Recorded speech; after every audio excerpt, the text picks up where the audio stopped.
කොහොමද ඔයගොල්ලන්ට මම ඩොක්ටර් ඡායා අදත් අපි කතා කරන්නේ 2026 අවුරුද්දේ මට ලැබිච්ච තවත් සුබ ආරංචියක් ගැන.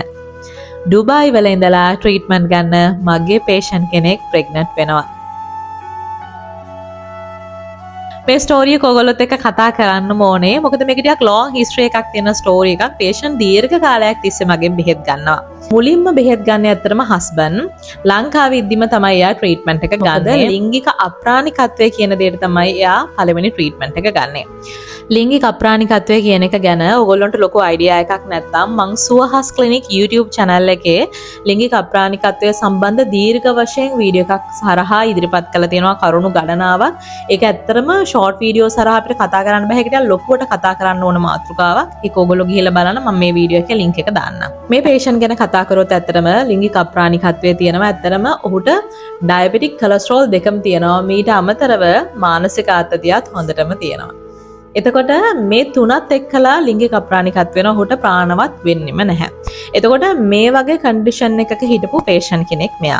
ඉතින් ට්‍රීට්මන්ට් කළා කෙටි කාලෙකින් එයාට ඩුබායි වලට ජොබ් එකකට යන්න වෙනවා. වයිෆ් උත් යනවා. එතකොට ඊළඟට ආව ප්‍රශ්නේ තමයි ડોක්ටර් මට මේ බෙහෙත් හදා ගන්න අමාරුයි. මං ඉන්න තැන හීට් එකක්වත් නැහැ. මම මේක කොහොමද කරගන්නේ?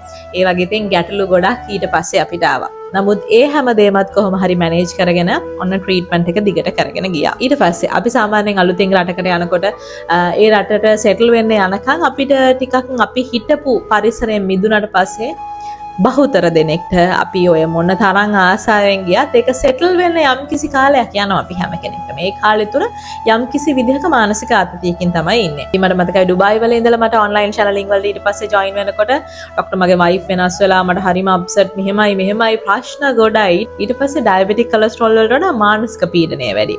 ඉතින් මං ඔහුට පැහැදිලි කරලා දුන්නා මෙතනදී රණ්ඩු ඇති කරගන්නවත් වයිෆ්ගේ වෙනස්කමක්වත් නෙමෙයි. ඇත්තටම මේ අපි රටකට ගිහින් අලුත් රස්සාවක් අලුත් පිටාවක් අලුත් මිනිස්සු අර අපි හිටපු ගහකොළ පරිසරයේ දේවල් ඔක්කොම අපෙන් අයින් වෙලා එහෙම රටකට සෙටල් වෙනකොට ඒ පීඩනේ එක එක විදිහට අපිට දැනෙනවා.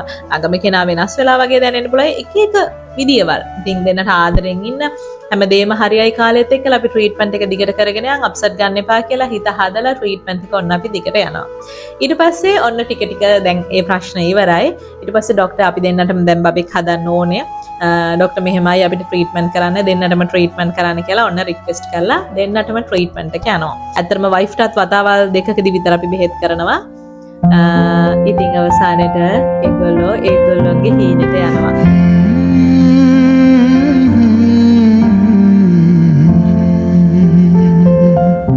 ඉතින් 2026 අවුරුද්දේ මෙන්න මේ විදිහට සුබ ආරංචියක් ඒ අනුව අපිට අහන්න ලැබෙනවා.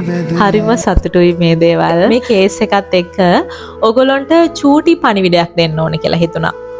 සමහර වෙලාවල් වලට අපොයින්ට්මන්ට් බුක් කරන්නේ වයිෆ්ලා ඇත්තටම අඬනවා. ડોක්ටර් මේ මගේ හස්බන්ඩ් කැමති නැහැ. එයාගේ මෙන්න මෙහෙම ප්‍රශ්නයක් තියෙනවා. ට්‍රීට්මන්ට් ගන්න කැමති නැහැ. මම කොහොමද මේකට ජොයින් කරවන්නේ?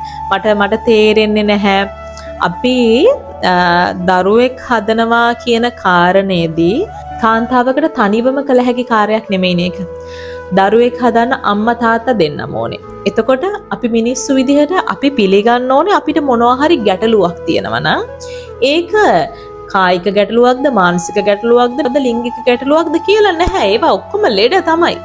අපිනේ දැන් ඔයක මේ වර්ගීකරණය කරගෙන මේක ડોක්ටර්ත් එක්ක කතා කරන්න පුළුවන් මේක ડોක්ටර්ත් එක්ක කතා කරන්න බෑ ලැජ්ජයි මට මේක තියෙනවා කියලා දැනගනි. එහෙම මානසිකත්වයකින් අපිනේ ඇත්තටම. එහෙම නැතුව ඔය හැම එකක්ම රෝගයක් විදිහට දැම්මනම් ඔතන ප්‍රශ්නයක් නැහැ. ඉතින් ට්‍රීට්මන්ට් එක අවසානයේ සෙක්ෂුවල් පර්ෆෝමන්ස් වලත් ඉතාම හොඳ ප්‍රගතියක් තියෙනවා සහ ස්පර්ම් වල ක්වොලිටි ක්වොන්ටිටි වැඩි වෙන ට්‍රීට්මන්ට් සහ වයිෆ්ගේ සයිඩ් එකනොත් ට්‍රීට්මන්ට් කළා අවසානයේදී මේ වගේ ඒගොල්ලෝගේ ජීවිතේ වටිනම හීනෙත් අන්තිමට පැහැබෑ කරගෙන තියෙනවා. අපි මගේ ඇරලා ට්‍රීට්මන්ට් රිජෙක්ට් කරලා පැත්තකට වෙලා හිටියානම් අද මේ මොකවත් නැහැනේ නේද?